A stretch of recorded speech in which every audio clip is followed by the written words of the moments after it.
సరే మేము గన్నవరం నుంచి వచ్చామండి. ఇంతకుముందు కూడా డాక్టర్ గారి దగ్గర ట్రీట్మెంట్ చేయించుకున్న సందర్భంలో ఉన్నాయి. అయితే నేను ఈ రీసెంట్ గా జరిగింది ఏంటంటే ఎంఆర్ఓ ఆఫీస్ లో ఎలక్ట్రికల్ మీటర్లకి మీటర్ బిగిస్తున్నారు, వాటర్ ట్యాక్స్ వాటర్ ట్యాపులు కూడా మీటర్ బిగిస్తున్నారు. దానికి వ్యతిరేకంగా సిపిఎం పార్టీ ఇచ్చిన పిలుపు మేరకు మెమోరాండం ఎంఆర్ఓ గారికి ఇచ్చి ఆ కాంపౌండ్ నుంచి బయటకు వచ్చే సందర్భంలో గేట్ దగ్గర ఉన్న ర్యాంప్ మీద బైక్ వెళ్ళేసరికి న్యూట్రల్ అయిపోయి ఆగిపోయింది.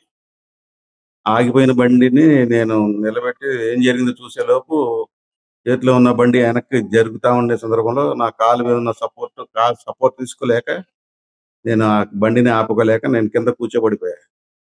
ఆ సందర్భంలో నాకు రైట్ సైడ్ లెగ్ ఫ్రాక్చర్ అయినట్టు అర్థమైంది.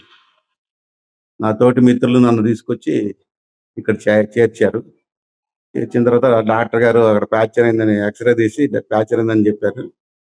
సరే చేయండి అని చెప్పి ఆయన సర్జరీ చేయాలన్నారు. దానికి సంబంధించి వెనమాల బాల్ ఉంటది, బాల్ కూడా చిట్లిందేమో చూడాలి సర్దార్ గారు అన్నారు. బాలు తర్వాత బాగుంటే చేయండి, లేకపోతే కొత్తది వేస్తానంటే మీ ఇష్టం అండి అని చెప్పాను. ఎందుకంటే డాక్టర్ గారి మీద నాకు చాలా నమ్మకం.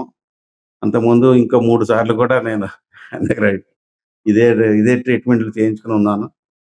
ఆయన మీద చాలా నమ్మకం. ఆయన చాలా మంచి హార్డ్ వర్కరు. మేము మా భాషలో చెప్పాలంటే ఆయన చాలా మంచి హార్డ్ వర్కర్, చాలా సిన్సియర్. ఇవాళ ఉన్న జనరేషన్ లో ఆసుపత్రికి వెళ్తే తిరిగి వస్తారో రారో అనేది కాకుండా ఉన్న ఆస్తులు అమ్ముకునే పరిస్థితులు. అలాంటివి లేకుండా దానికి భిన్నంగా డాక్టర్ గారు ఉన్నారు. ఆయన అంటే మేము చాలా గౌరవిస్తాం.